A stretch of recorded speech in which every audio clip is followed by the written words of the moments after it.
Well, these are the liners and scales in question. I've got several that I'm gluing up actually. That's quite a nice piece of stabilised U on this one.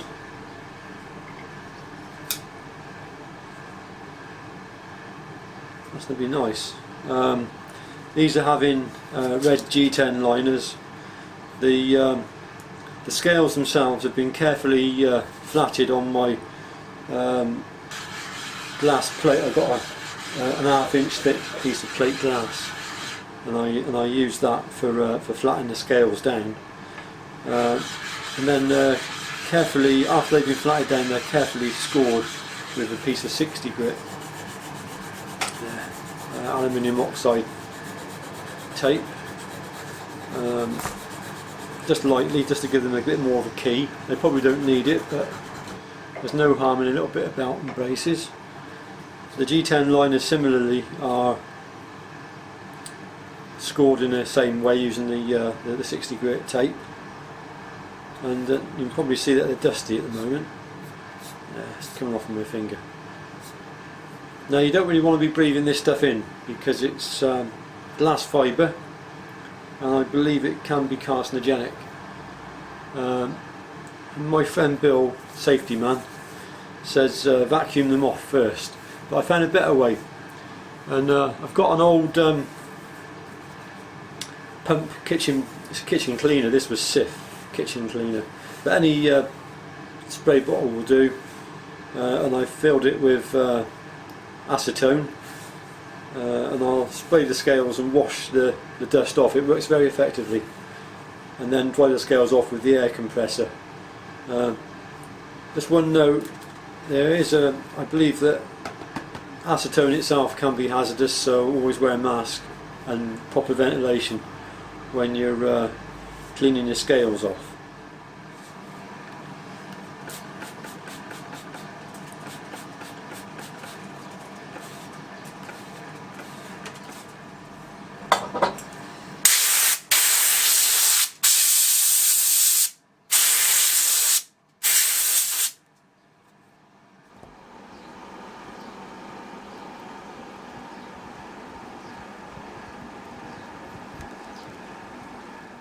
Well, this is the glue I use. From left to right we've got, it's all G-Flex, it's all the same stuff. You get these handy little tubes, they're a lot cheaper, 2-part epoxy. Moving on to the right, you get more.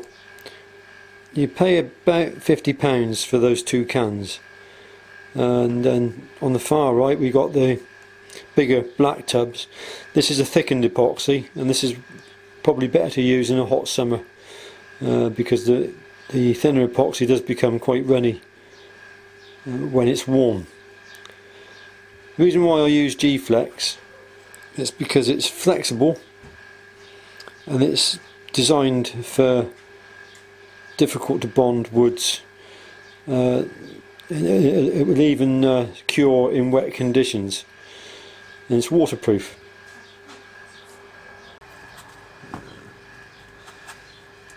Make sure you give the epoxy a good stir. It's mixed equal 50-50, and it wants a real good stir for a minute or two.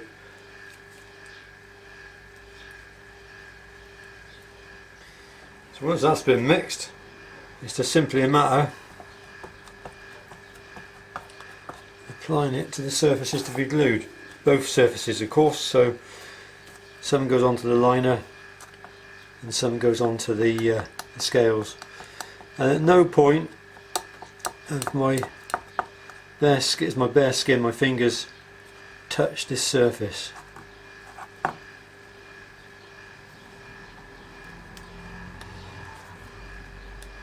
One other thing to add, that this glue, it's if it gets onto any surface, unless you get it off straight away, it's there forever. And I've got the cardboard sheet on top of my table just to protect it. Easy to replace the cardboard, not so easy to clean the tabletop. Just put some greaseproof paper on your glue up surface. Get the scales you want to glue and the liner. A bit of sliding around manipulation. This helps to distribute the epoxy. And it's simply a matter of clamping.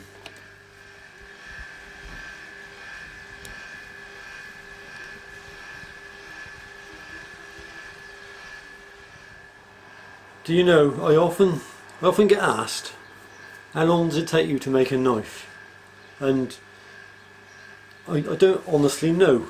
I've built nigh on 1,000 knives by now, I expect. It's getting on, it must be. But I don't know how long it takes me to build each knife. On a good week I might build 3.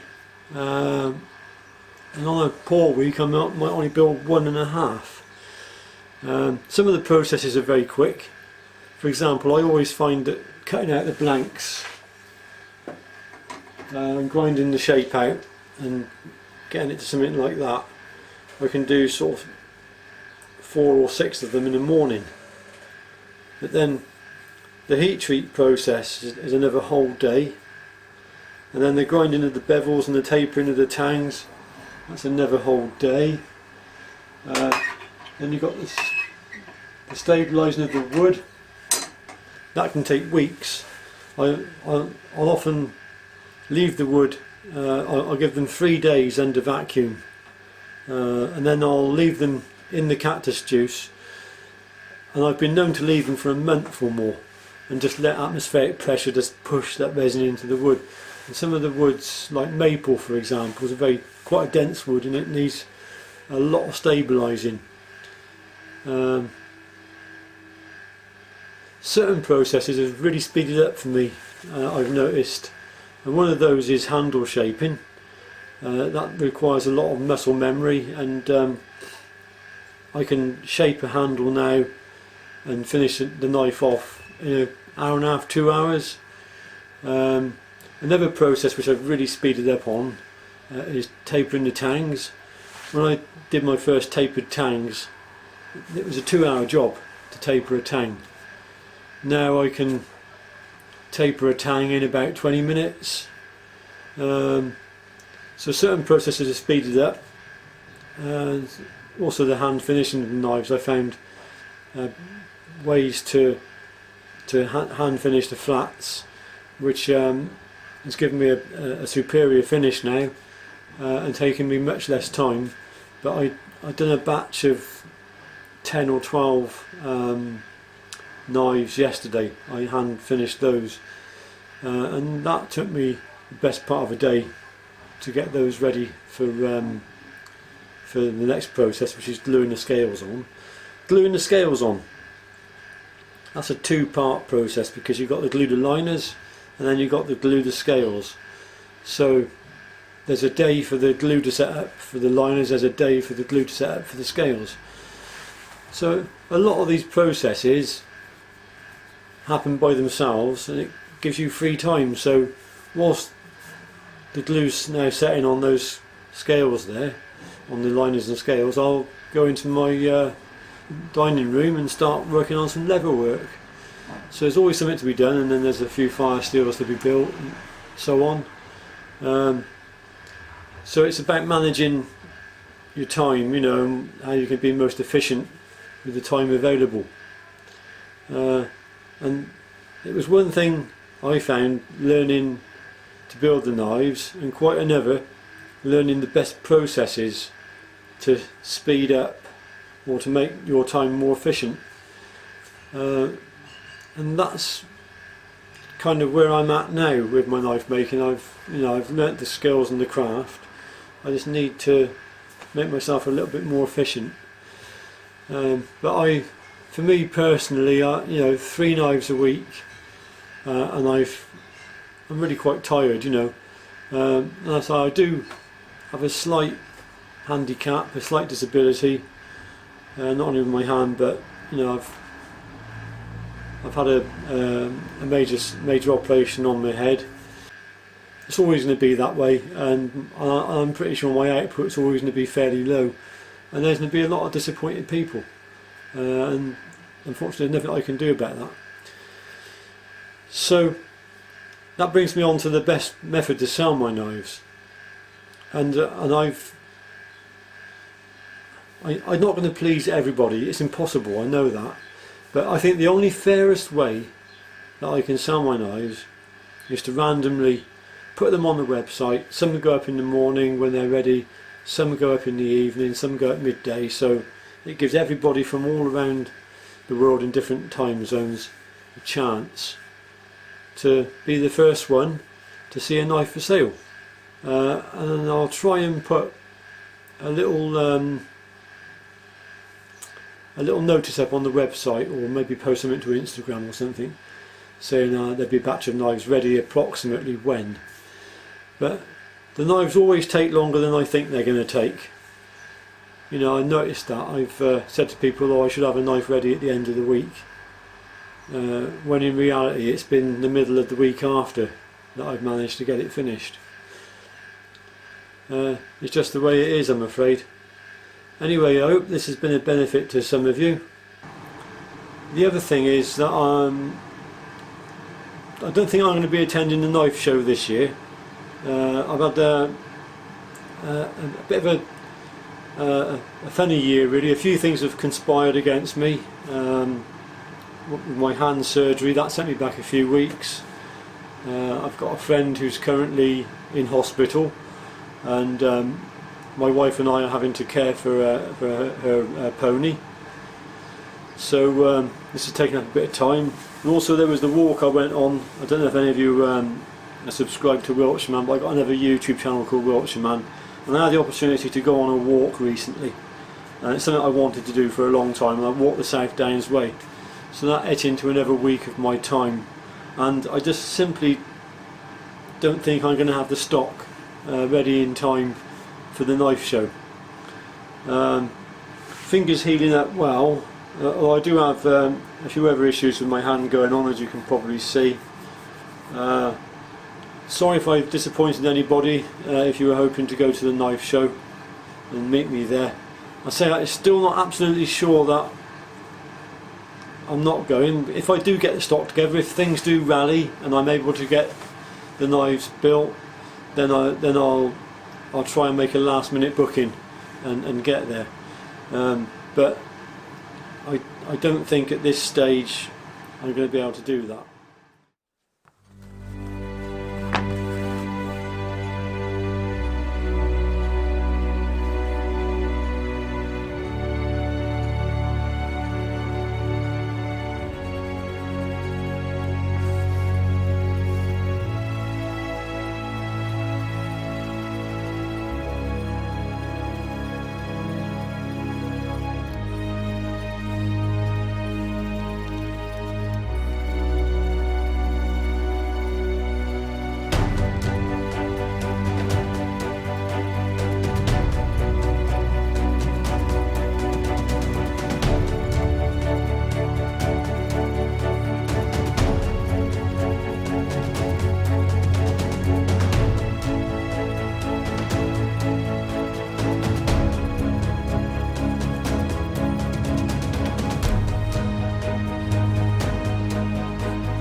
Well, here is that finished sheath, complete with a knife fitted into it, wet moulded.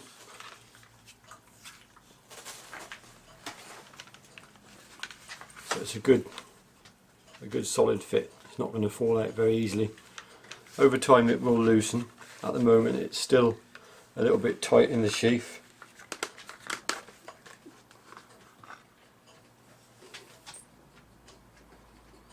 And you get that satisfying clunk when the knife goes home.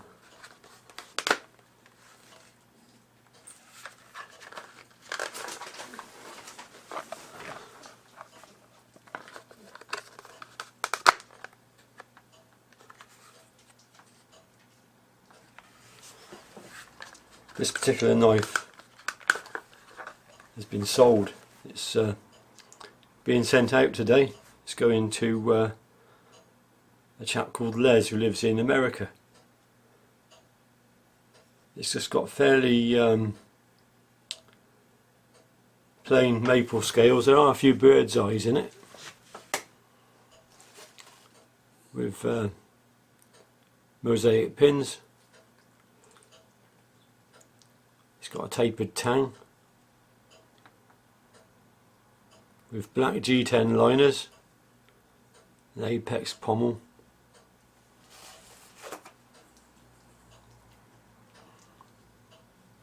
.4mm thick blade, 01 high carbon, triple tempered to 59 HRC.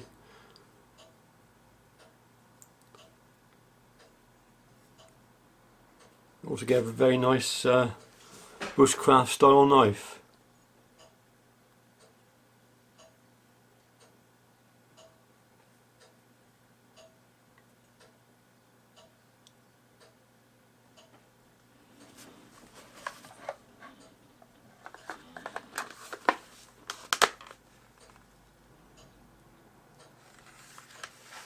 Here's another classic I finished recently. This one's got a home to go to. Paul is buying this one, or rather Paul has bought this one. Very pretty knife. Again, the wet formed sheath, so you get that satisfying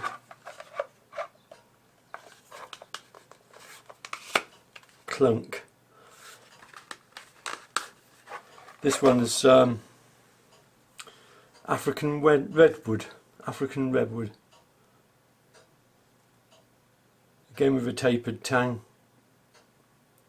mosaic pins, and green G10 liners. I'm using G10 liners on all of the knives now. I switched over to G10. Got to be 2 years ago, at least 2 years ago. It's just much more stable than conventional fibre.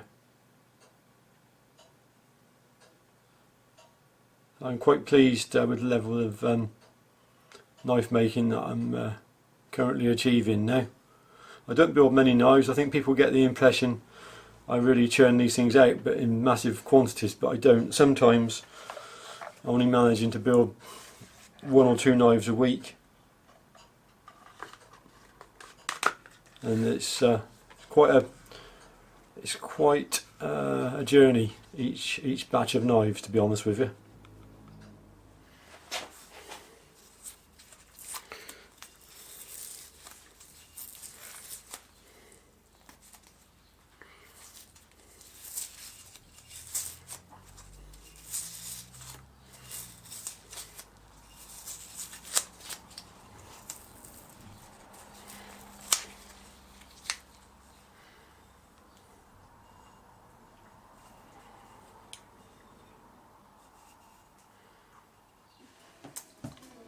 This part of the video here, I'm just wet forming the sheath. The sheath's in a bowl of water just down there.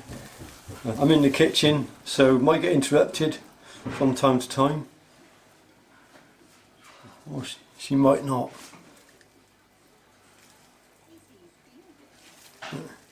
She threatened to kick me out of the kitchen. Anyway, the knife's been wrapped in cling film. That's really important. You don't want to get any unnecessary moisture on the blade, and afterwards you want to make sure the blade is dried and oiled straight away afterwards. So the sheath's been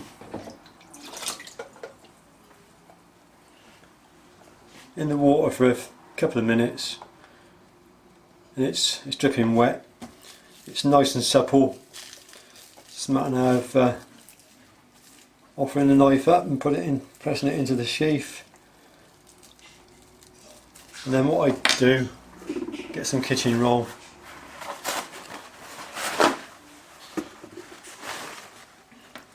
And don't use, if you've got long fingernails, cut your fingernails.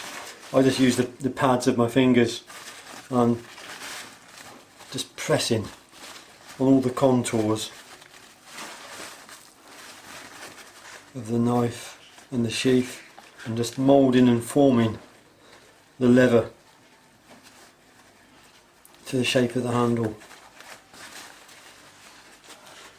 I believe you can do this as many times as you feel it's needed, because the sheath will, with age, it will loosen off a little bit, and you can re-wet mould. But after you've wet moulded, you may have to apply some more conditioner. Whenever I finish my sheaths off, I finish them off with one coat of neat's foot oil, a thin coating of neat's foot oil, and then I use a product that's either Aussie leather conditioner or golden mink oil, depending on whichever one my suppliers have got in stock. Sometimes they have run out of one and they've got the other. Both of them are good products and do the job well. So just pressing all around.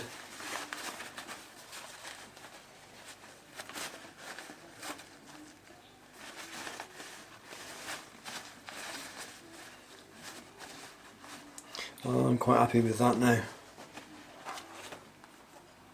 So that's the sheath, wet formed. You can see how it dips down a little bit just there. That really does aid retention. So now I put the sheath into a nice warm place. I've got a special drying cabinet in my workshop. It'll go in there. It'll stay in there for 24 hours. It'll come out, then it'll be finished off.